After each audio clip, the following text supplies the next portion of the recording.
everyone, welcome to my channel. Today we are going to discuss about the increasing and the decreasing function. Now from the name itself you can understand that a function which shows a rise in their graph, that function is known as the increasing function, and the function which shows a downfall in the graph, that function is known as the decreasing function. Now from these two graphs you can understand that the first graph shows a rise in the graph. Okay, this curve is showing a rise in the graph. That time you can say that this function is a increasing function. On the other half you can see that this curve is showing a downfall in this graph. Okay, so in this case you can say that this function is a decreasing function.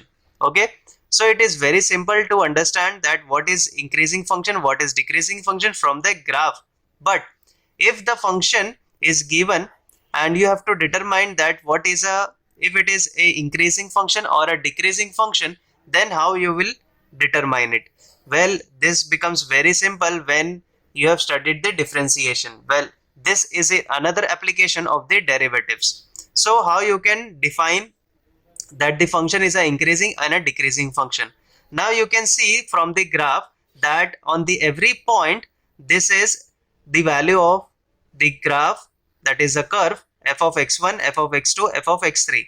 So the tangent at every point will be different on this curve. On the other hand, if you see this graph, here also at every different point you will get a different tangent. Okay, now with the help of the tangent you can determine the slope. So in the increasing function you will get the positive slope. Okay, you will get positive slope, and in the decreasing function you will get negative slope. Okay, so this is the main key point of both this increasing and decreasing function. So note this in your book. So it is very important to remember that increasing function always have positive slope and decreasing function always have negative slope. That is why here the derivative, that is f dash of x, will be greater than or equal to 0, and here f dash of x will be less than or less than 0. So to determine any function, whether it is increasing or a decreasing function, you just have to check that their slope is greater than or equal to 0 or their slope is less than or equal to 0. Okay, you just have to derivate the function and check for these two conditions. Okay, and according to this you can classify that function into increasing or a decreasing function. Now let's just solve some problems based on this so that you will have a clear understanding how to determine increasing and decreasing functions. Okay, now the first question here, it says test whether the following functions are increasing or a decreasing function, and the function given here is x cube minus 6x square plus 12x minus 16, where x belongs to real number. Okay, now we just have to derivate the function. So the differentiation of x cube will be 3x square, and this will be 6 times 2x plus 12 times 1 minus the derivative or a differentiation of 16 will be 0. Okay, because it is a constant. So this will be 3x square minus 12x plus 12. Okay, then taking 3 common, you can write this as x square minus 4x plus 4. Okay, and this can be written as x minus 2 the whole square. Okay, because this is nothing but the square of x minus 2. Now you can see that this term is a square term. That means if it is a negative number, the square of the negative number give you positive, and if it is a positive number, the square of the positive number will give you positive. So in any which case this function will always be positive. Okay, so this function will always be positive. So we can write that f dash of x is greater than or equal to 0. Okay, for all values of x, for all values of x belongs to R. Okay, so hence we can say that f of x is an increasing function. Increasing function. Okay, for all values of x belongs to R. Okay, so now let us solve one more question. Okay, the next question here is given. We have to test whether the functions are increasing or decreasing. So the function here is 2 minus 3x plus 3x square minus x cube, where x belongs to real number. So let us differentiate the function. So this will be 0, derivative of constant is 0, minus 3 times 1 plus 3 times 2x minus 3x square. Okay, so this will be minus 3 plus 6x minus 3x square. Okay, now let's just take minus 3 as common. So this will become x square minus 2x plus 1. Okay, we have taken minus 3 as common, and this can be written as x minus 1 the whole square.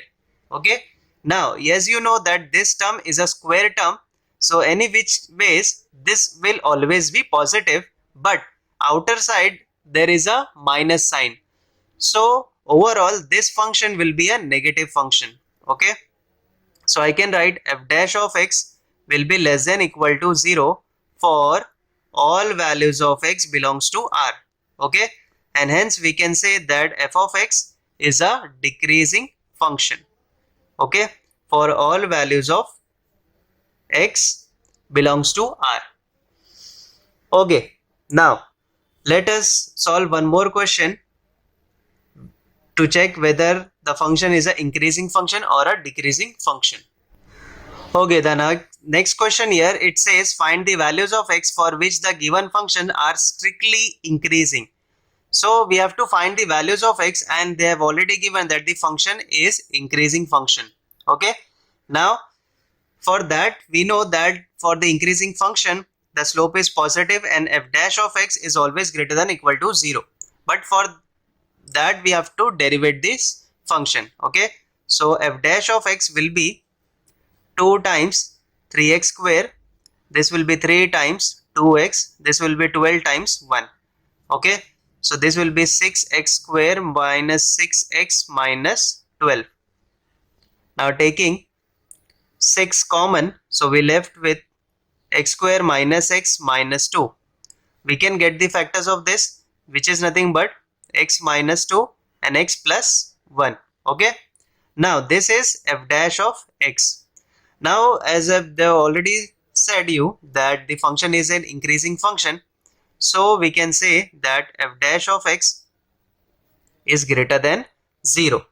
Okay, so that is why we can write 6 times x minus 2 x plus 1 greater than 0.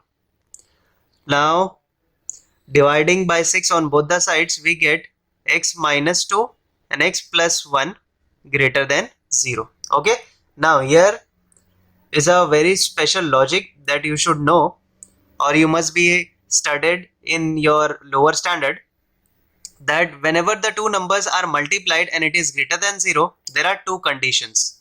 Okay, let's just say that you have multiplied two numbers a and b, and you have to know that it is greater than 0.